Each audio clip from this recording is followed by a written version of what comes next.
It's about time to get started. Probably all of you met Mike already. He's a lead trainer at spidertools.com, which provides Linux training, including Nagios basic and advanced training. And Mike will be talking today about SNMP. Thanks. Okay, we're going to do some basic things with SNMP. Think of it this way. Think about if you walked into a large library. Let me ask, first of all, how many of you are using SNMP currently? Okay, so most of you have either a basic idea or a good idea how it works. Let me say one thing in terms of XI specifically. XI is going to make your life considerably easier, especially if you start to play with traps. So that's just a plug-in for XI. But when I teach traps with Nagios Core, most people really have some difficulties unless they've got some experience. We're not talking about traps today, but I'm just a little bit of insight is if you were considering XI, the trap issue is going to make your life a lot easier with XI because it's all set up for you. So we want to talk about this concept of SNMP, and I want to think in terms of a library. At one time in my life, I had the opportunity to go to the University of Washington Library, and it was just a huge, massive library. You've probably been in a library similar. You walk in and you look at the massive shelves and the floors that are leveled with books all over the place. Now, just imagine if those books, they removed all of the labels, all of the titles, all of the authors, all of the numbering system, and they took dump trucks and dumped them all into a big building, and you were looking for something.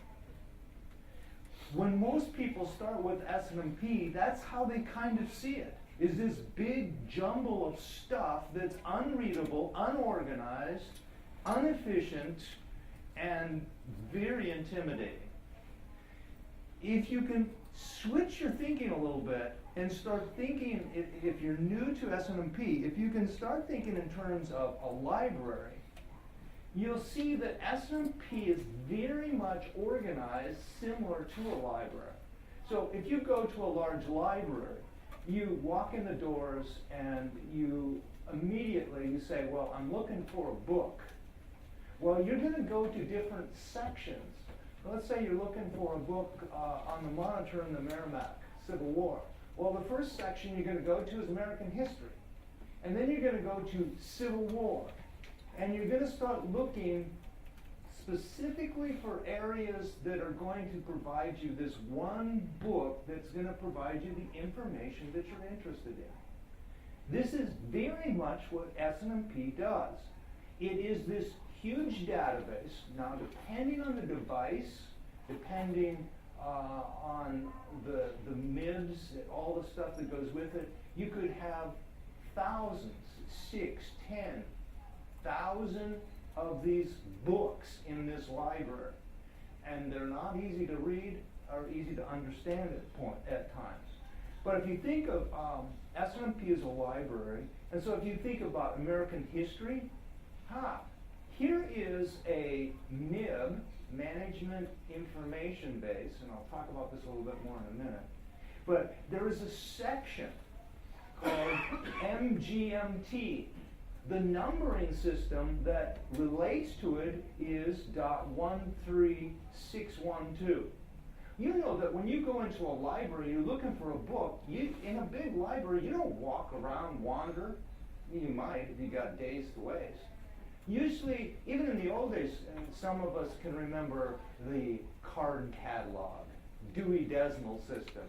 But it was a numbering system that worked. Today you walk in, you pick up a computer, and you search for your book, and you're looking for a numbering system to find a specific book you're looking for. This is what you're doing with SNMP. You're looking for some way to find that piece of information that you need about your device.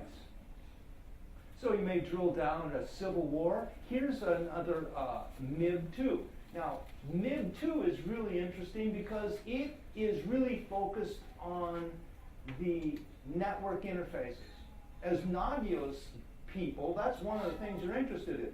Is the port up? Is it down? What's the traffic happening on this port? Is it administratively up, down?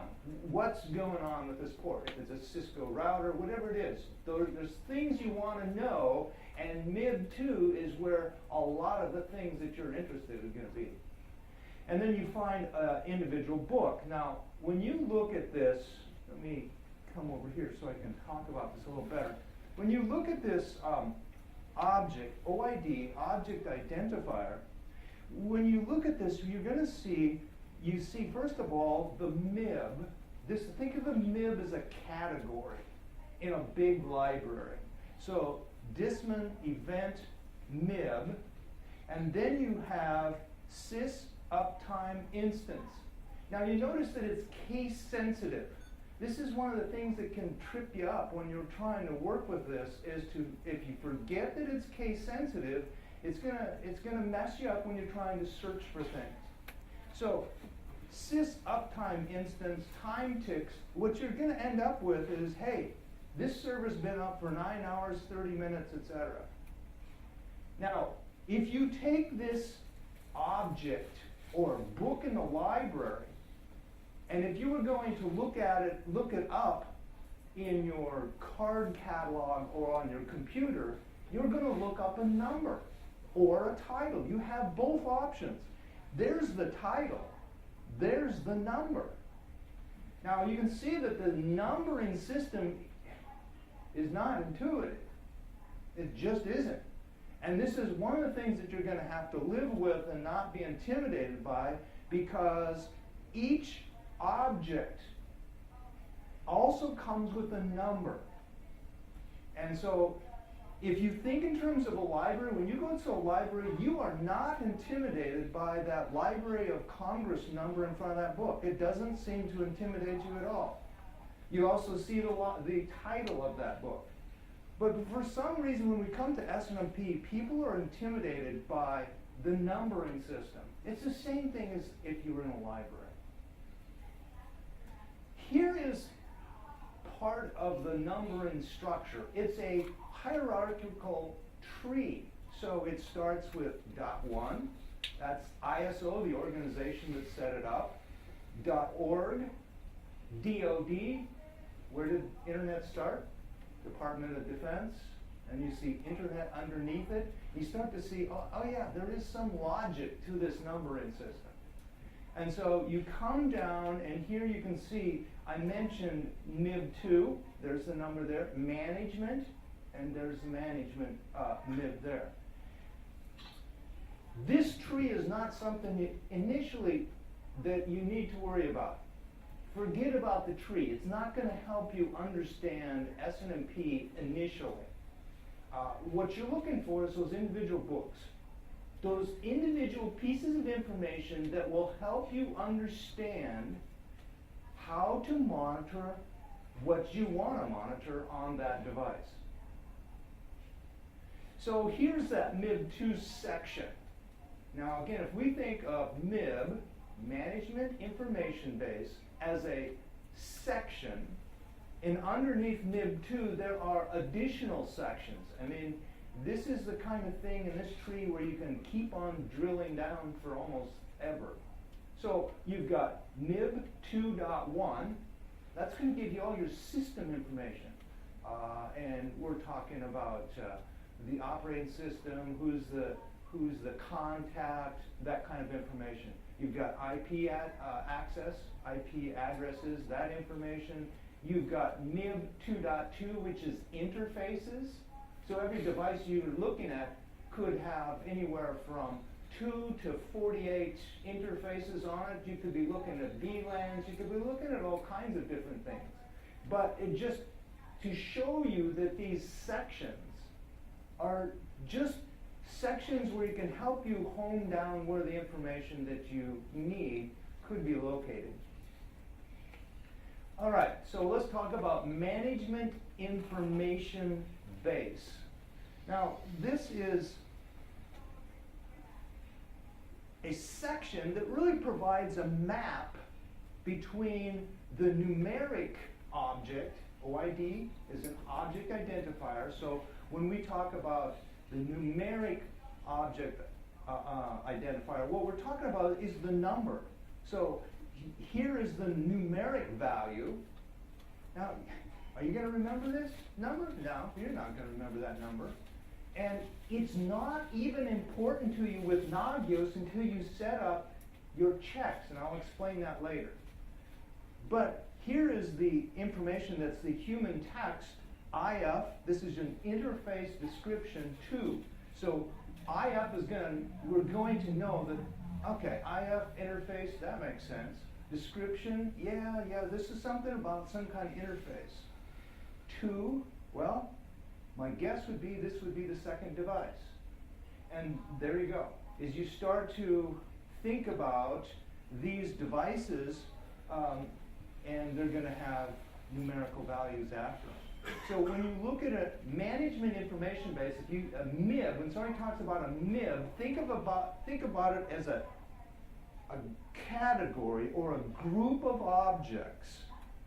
This is the Civil War section in American history that you're looking at. And inside here are a bunch of books, a bunch of pieces of information that you might be able to pull out information from those that you could use. So again, here is a command line command, SNMP get, and we'll talk about this in a minute, but we're looking for this particular book. When we find that, it gives us the MIB. This is the section that it's from. There is the specific key, and here's the value. That's ETH0. Bingo. You hit ETH0 and you're back to something you really understand. You know that that's Ethernet port 0. So you're trying to find this kind of information that you can key in on so that you can use this to create a check. So MIBs are like sections in a library. Now, here is a little look inside a MIB, and it's just a text file, but you can see here it lists a whole bunch of different kinds of books that are in this group. And so some of these just don't make sense, but if you look at them for a second and think about it, IFMTU. MTU, I know what MTU is. So that's something that you can recognize. This is an interface, MTU, so I'm looking for a size, my packet size, physical address, admin status. On a Cisco router, has the admin turned this port off? Or is this port just turned itself off for some other reason? Is it administratively up or down? The point is, you're going to see text here that makes sense to you. You're going to see text that doesn't make sense to you. The text that doesn't make sense to you initially, dump it, forget it. Stick with what you can figure out initially, because it's going to overwhelm you to try to answer everything immediately. Okay, so MIB, a group or a section of books in a library. Object identifiers. Now, these object identifiers, you walk down the rows in the library and you pull off a book off the shelf and you found the book that you're looking for. This is, as a Nagios admin, this is ultimately what you're wanting to do with SNMP. You're going to want to pick one of these books off the shelf, and this object is going to provide you the information that you can use. You can do something with this. So here's a couple examples. Sys contact. Well, for this machine, maybe it's root, maybe it's Joe, whatever. Somebody is going to be there. There's going to be some value to that key, sys contact. Sys description, a description of the system.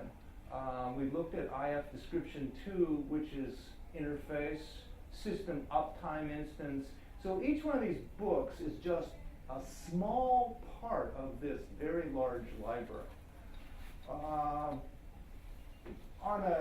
let's say on a Cisco router, you could be dependent, of course it's going to be different with every Cisco router, but you could be looking at 8,000 of these books on just a medium-sized device.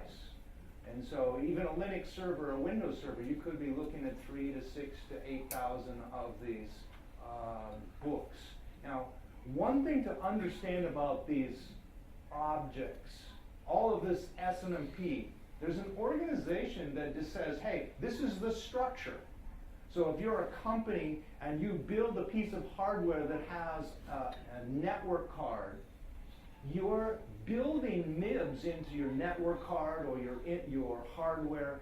You're following this structure to provide people a way to be able to get access to this SNMP. So when manufacturers create hardware, they're very well aware of how they should set this up, and they may have special books in their library that they want you to pay for to get the information. And all of you have probably dealt with some of those issues. Is some companies, hey, sure, you can use SNMP, but you're going to have to give us some cash and use our software to be able to analyze, et cetera, et cetera. Okay, here's an object. Object identifier, OID, is a unique key value pair. So you're always looking at this pair. So in this example, syscontact, that is the key, the value is root. Okay, so we're probably looking at a Linux machine just by the term root. Sysdescription, Linux, DB, that's the host name, and there you can see there's the kernel version. So the key here is sysdescription, the value is very specific to that particular host that you're looking at. Of course this is going to be different with a Cisco router or whatever device that you're trying to monitor. I have description 2, ETH0, that's another example. Time ticks, how long has this thing been up and running? So when you think of objects or books, they have specific keys and values. There's this pair, and that's where you're looking for in terms of a Nagios administrator. Okay, discovery tools. Now, I think that one of the things that people make a mistake with when you're starting is they spend too much time on the internet for the magic bullet that will help them get into SNMP.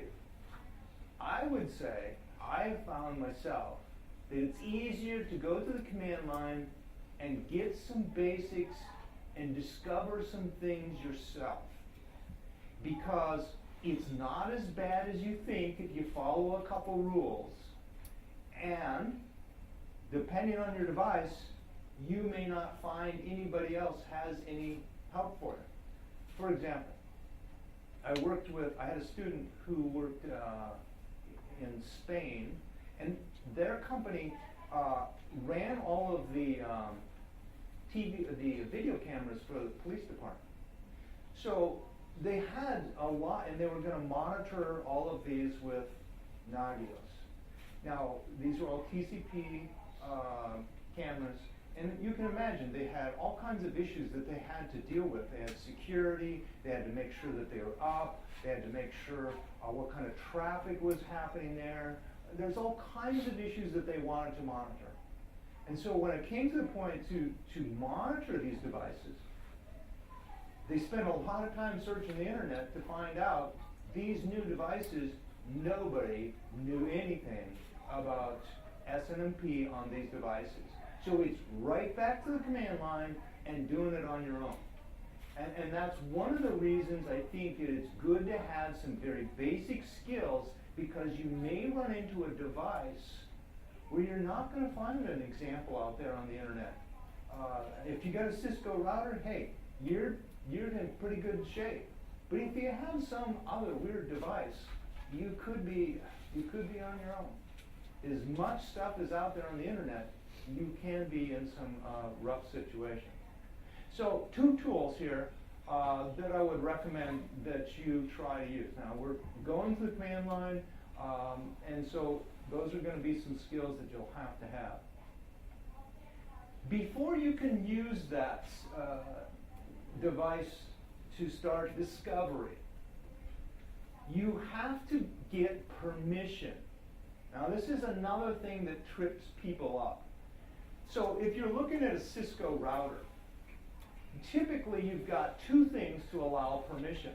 You've got, most of those Cisco routers will have some kind of access group information. Now, I wouldn't recommend putting this on your Cisco router that sets up on the internet. You don't want to allow everybody access to your Cisco router. But in a test situation, these commands will give you access to start with SNMP. So don't put this on your internet-facing equipment. You'll be sad. So pick off one of those junk pieces off the shelf and use that on a test environment first. But you've got to work with the access, and then you can see SNMP server community. There is a community string with SNMP. So think of it as a password. So you've got a firewall that is going to restrict you. So you got to open that up. And then you have to have the right community string.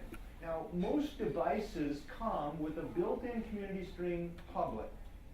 Now, that would tell you immediately, well, if everybody's using it, that's absolutely what you do not want to use. You want to protect your devices, so you want to create a community string that makes sense for you. I'm using public because most of the devices come out of the box with public. But you change that to what you need. And then you see the RO. You're going to access this device with a public community, with a community string, and it's going to be read-only. You can do read-write, but typically for a Nagios administrator, your interest is read-only. You're wanting to pick up some information. That's what you're wanting to do. Let me stop here and see if there's any questions.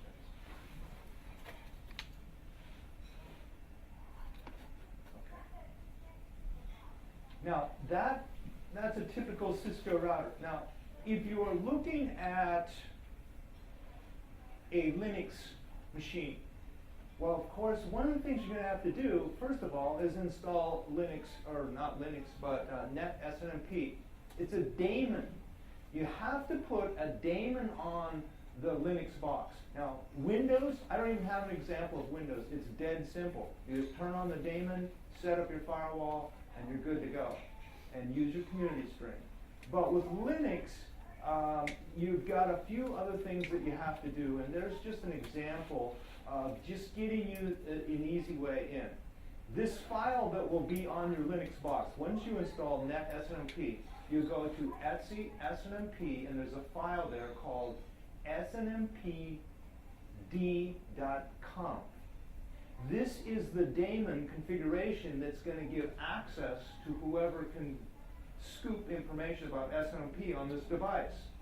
You've got to set this up. Now, it's an intimidating file. It's, I don't know how many lines.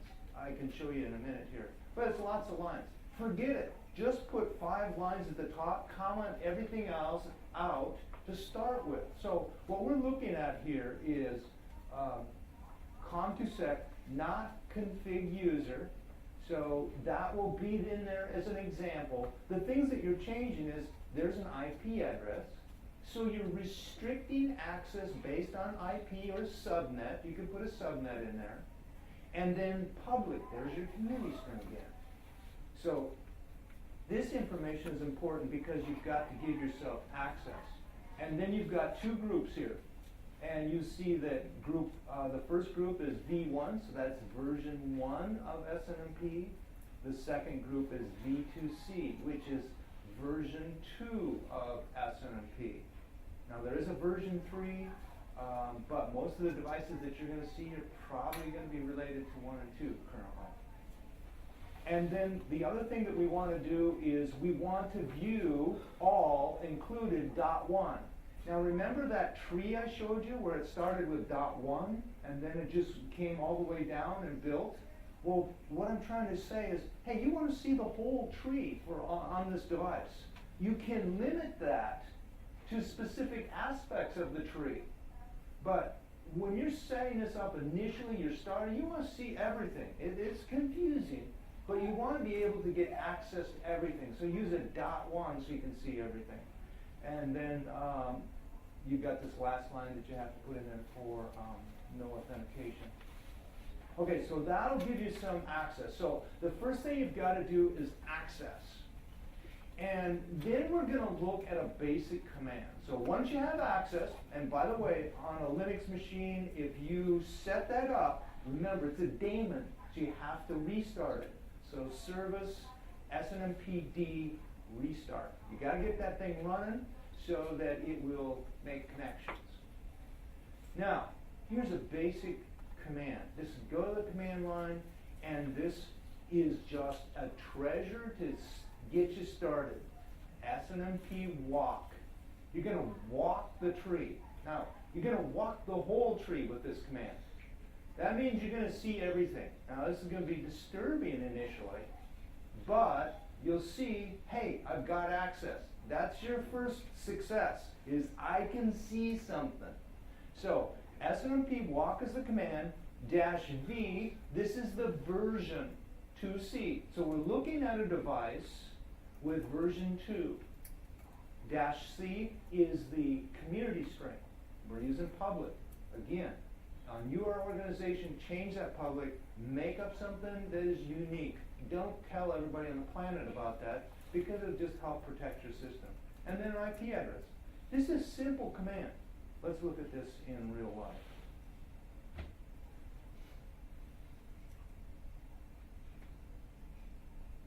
Okay, so SNMP walk.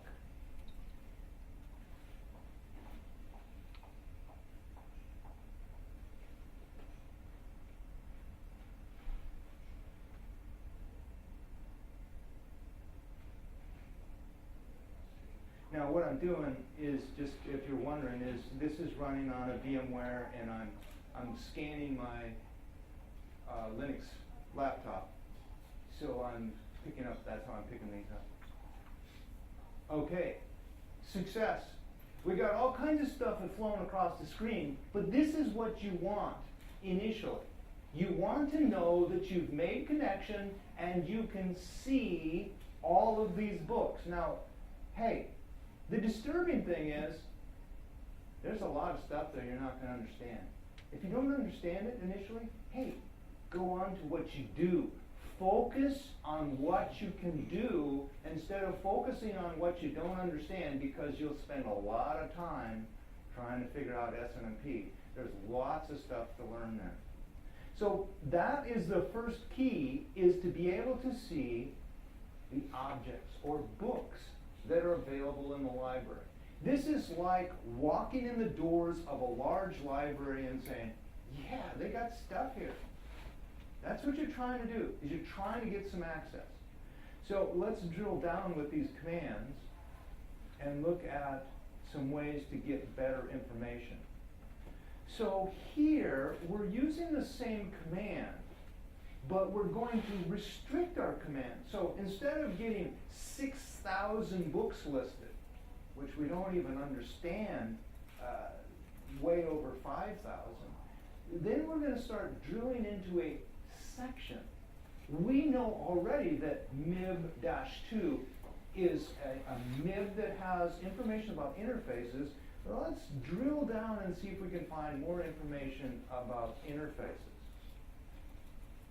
So what I'm trying to do is take you through a process that will give you a little more confidence in not being intimidated by everything. Now, it's not that you're going to know everything, but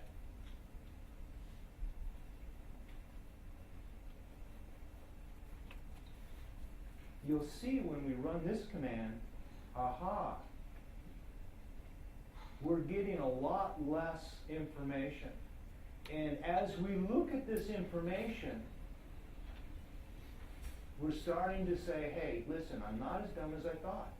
I know what ETH0 is. You got to pick up on the things that you can understand. I know that there's a WLAN 0, so hey, this has got to be wireless. So you've got VNet, of course, this is VMware, so you're looking at virtual connections. So depending on your device, you're starting to pick up some ideas about where the information you want could be located. So if we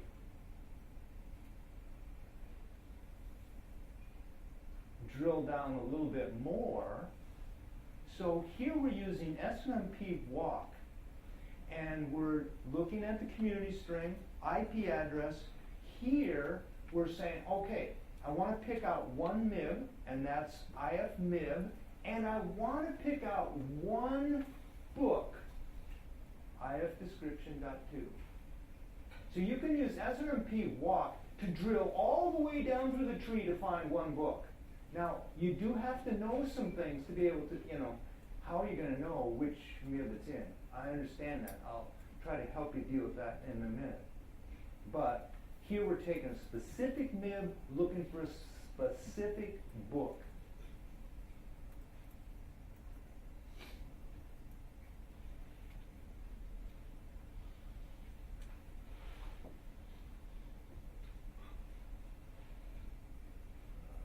Let's see, I think I skipped one. Make sure I get these commands right.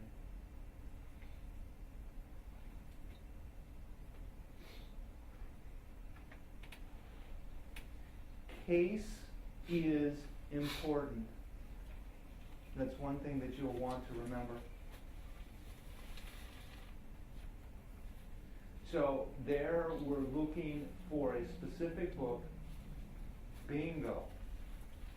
This is ultimately, as a Nagios administrator, you want. You found one book. Now you've got some basis to start setting up a check because you have this book. You're not going to be able to do anything with Nagios and SNMP until you can come to a point where you can pick up a book out of the library so you can run something against that. So now you got a tool, you got something that you can use. And so SNMP walk, not a real friendly command, sends you a lot of good information, but most of it you're not going to understand. So that is the first command. The second command that we'll look at is SNMP get. Now think of this command is you're only looking for a book. You're not looking for sections, you're not drilling down. This is going to give you one thing. And so this is a handy tool if you got some ideas where you're going, because you're not going to have all this scrolling garbage that you are always wrestling with because it's just overwhelming. So same kind of command, SNMP get, and here we're looking for ifdescription2.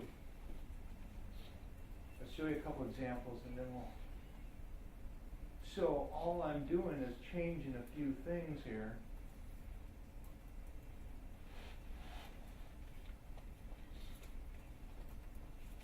So there I come up and I've got my one book. So now I'm starting to develop some avenues for being able to do something. I think I need to go back one. Okay. So you're going to have another dilemma.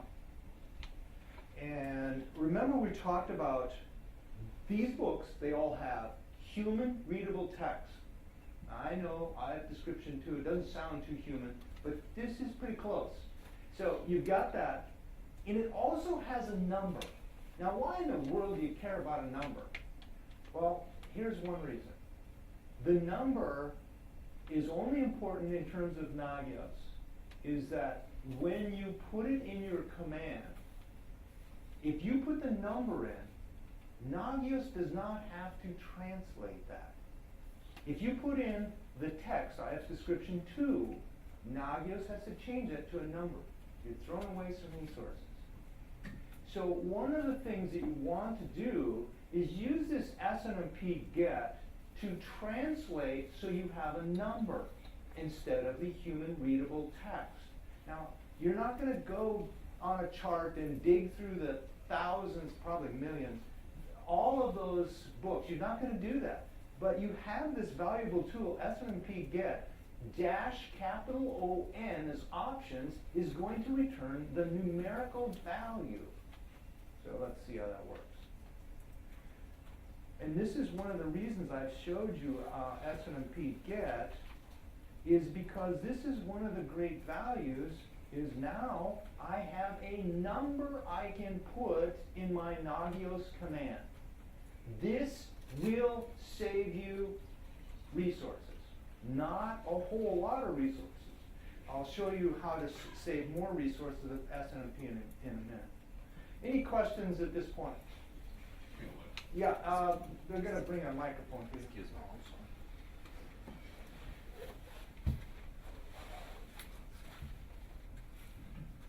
So why with the walk command did we have to give the ifmib, and once you switch to get, you were able to drop that off? Well, and so I'm just trying to show you a lot of different ways to do this, because if you search, I'm going to show you in a minute how you can use the same thing and use grep to pull up the same kind of information.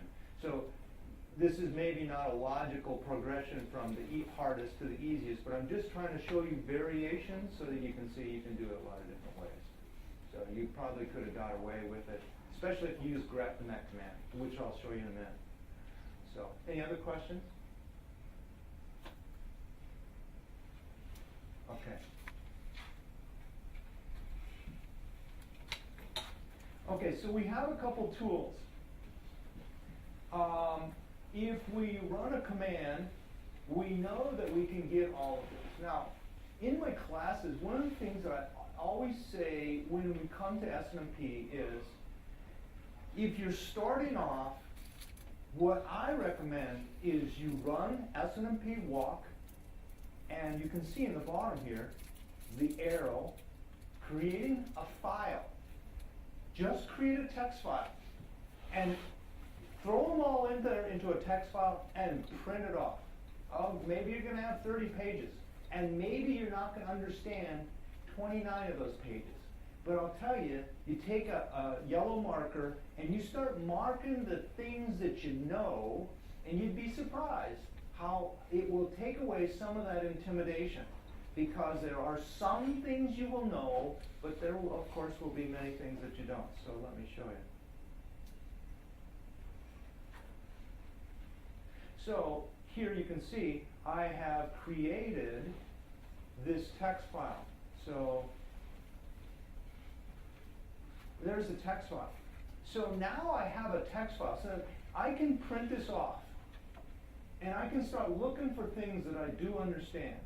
The other thing that I can do is I can actually start using some other commands. For example, I could use grep, and I can start searching for things that I think that I need. So you can use SNMP walk, SNMP get, but if you create a text file, you're using a whole new set of tools to help you find things.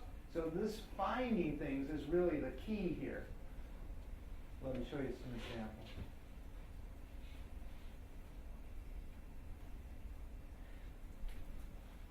I really think you need to focus on picking out what you do know. Too many people focus on what they don't know. I'm always intimidated when it comes to SNMP because there's so much to learn. It takes so long to really come up to speed. And it's just overwhelming. This is valuable stuff, but it's not really that easy to come up to speed on. So focus on what you do know. System description, here's a string, Linux DB, there's a kernel. There's something I do know. Syscontact, sysname. Well, this is the host name. You guys understand this stuff. There's stuff that you understand. admin status. If you have anything to do with Cisco in the past, you know that this must be an administrative up-down business, and that's what you've got here, up-down. IF oper status, operation status. I mean, is this operationally functional right now? So these text strings will give you some ideas, and they will help you pull out things that you know. So with Nagios, in SNMP, you can be managing ports. That's one of the primary things that you'll be managing. Are they up or down? What kind of traffic is happening there? So if you're using some Perl script like IF traffic to evaluate the level of traffic on a port, you need to know some things about SNMP so that you can set that up. Now, here's some bad news. There's been a lot of talk about XI to make your life easier. It does. But I'm telling you, when it comes to SNMP, and I'll show you an example, there's no magic bullet. You're going to have to understand something about SNMP. You're going to have to pull out these books. Now that's, there is a wizard on XI for switches, for example. That you'll go out there and pull out all the information, set it up, and it's magic. It works great. But if you have some device that it can't pick all that stuff up, you're going to be right back to this place. You're going to be trying to figure out what you want to implement. And so some of these skills are just basic skills that you're going to need for core or XI. They're things that you're going to just have to wrestle with. Okay, here's some examples of some searches. You got a text file. If you don't want to use SNMP walk and get, there you are. grep-i. That means it's case insensitive. You can screw up and have the wrong case and it still finds what you want. So we're looking for all the system stuff. Well, you can see it, time ticks, HR system initial load parameters. What's that? Well, you can see the value there. It says boot image. Aha, I know something about boot. There's your kernel. There's your universally unique identifier, UUID. So all of a sudden you're saying, I think I'm looking at a partition. So there's information here that you can pick up. Now, don't be disturbed by or confused by the SNMP host. That's just the name of the file. So there I'm grepping type is another key. So I'm looking at Ethernet type, loopback. You know anything about Linux? Hey, a loopback. Yeah, I know what a loopback is. So physical SNMP. So if you're looking for the term physical, hey, we're starting to pull out IP addresses. This is stuff that you can figure out and you can know. You're going to have to do some of this manually.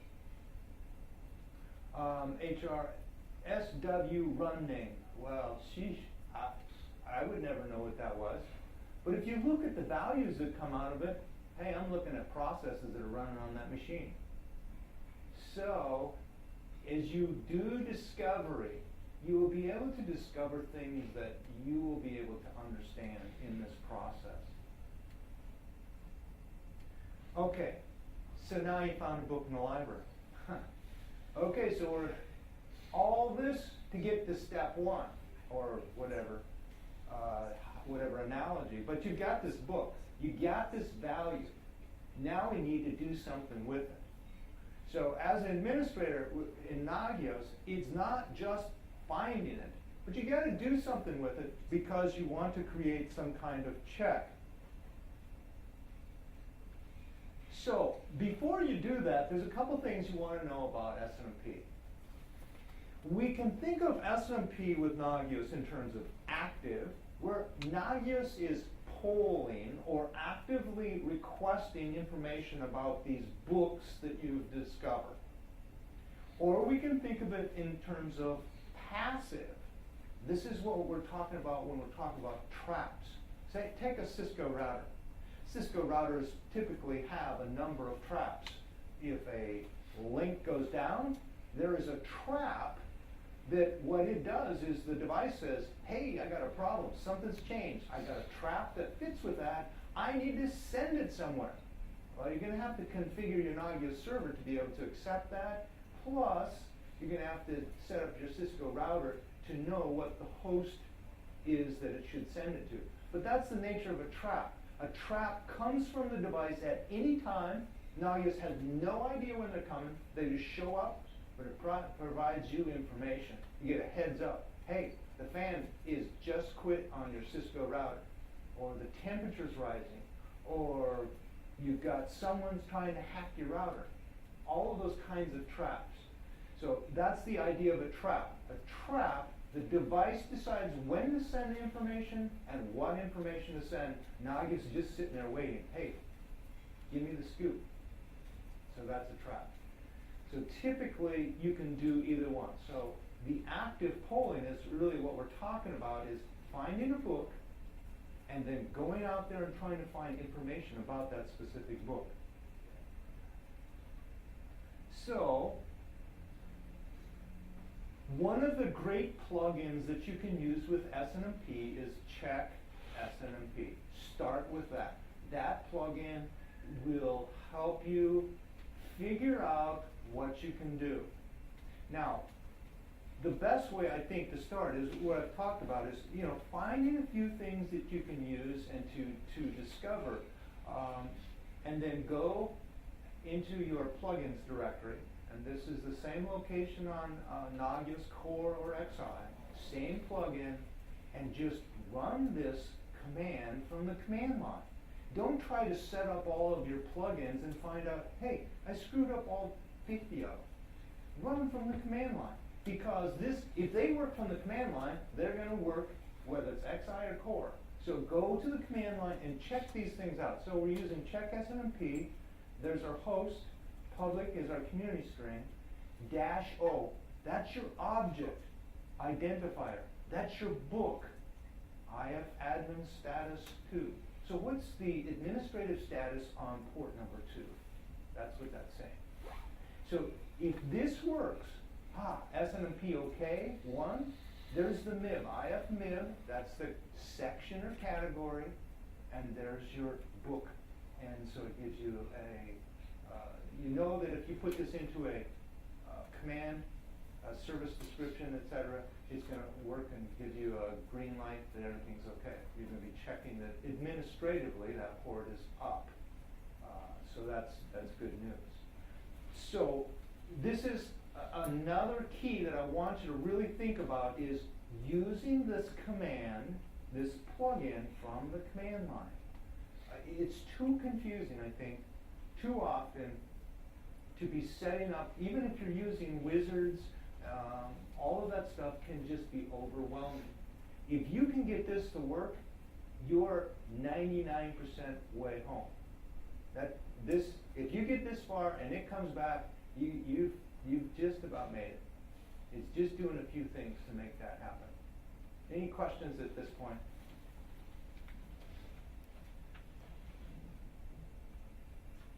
Okay. So there's Nagios Core. Okay, we just got a couple minutes. Nagios Core, there's our command. Check SNMP. There's our public community string. There's our object identifier. That's how you set up a service check in Nagios Core. So what you did at the command line, presto. Now you just take that stuff and you put it here, and it's going to work. Just restart your Nagios and you're set up. So the -O is the book that you're looking for. So whether it was sys uptime instance, et cetera, et cetera. Let me quickly go through. This is the interface for Nagios XI. Now, there are some wizards, like I said, for the switch that makes your life easier. But if you're looking at something that it doesn't pick up initially, you're back to the same place you are with Nagios Core. You can see how you have to understand some information here about what books you want to find. There are examples, but that may not be enough for you. So having skills with the command line is imperative. There's what the check looks like. You can see down here at the bottom, let me explain. There's the host, there's the port 1 traffic in, there's the check XI service SNMP. That was set up by the XI wizard, and then the first argument I've put down here so you can see it.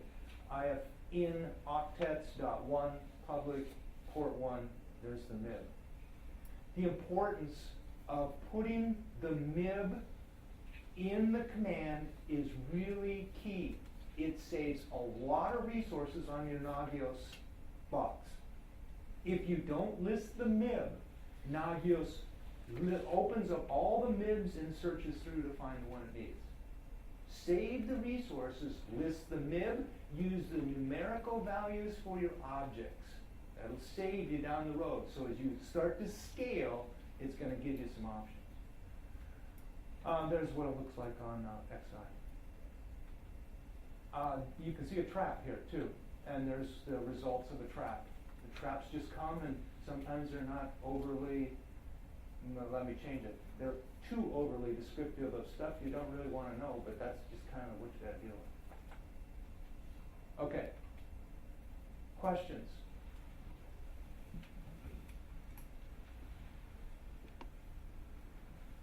Okay, let me say one thing. If you guys are, if you're here and you're interested in SNMP, and you have troubles, I got business cards up here. Come pick up a business card, send me an email and say, hey, listen, I'm struggling with SNMP. I'll try to help you. I'll just try to help you get going, because I know it's difficult at times, and I know you run into barriers that are overwhelming. Can I answer all your questions? No. Sorry. There's lots of things about SNMP I don't know. In fact, I've got it on my list to develop an entire course on SNMP, because I see a lot of interest and needs for people to come up to speed. But just to say, if you're interested and you're stuck, I know how it is to be somewhere where you have nobody to talk to and you're trying to figure this out alone. And you know, I look at that bridge by my house sometimes, and I think, well, if I climb up there, I can finish it all over, and no more SNMP. So don't get to that point. Just send me an email. I'll see if I can help you. Thanks.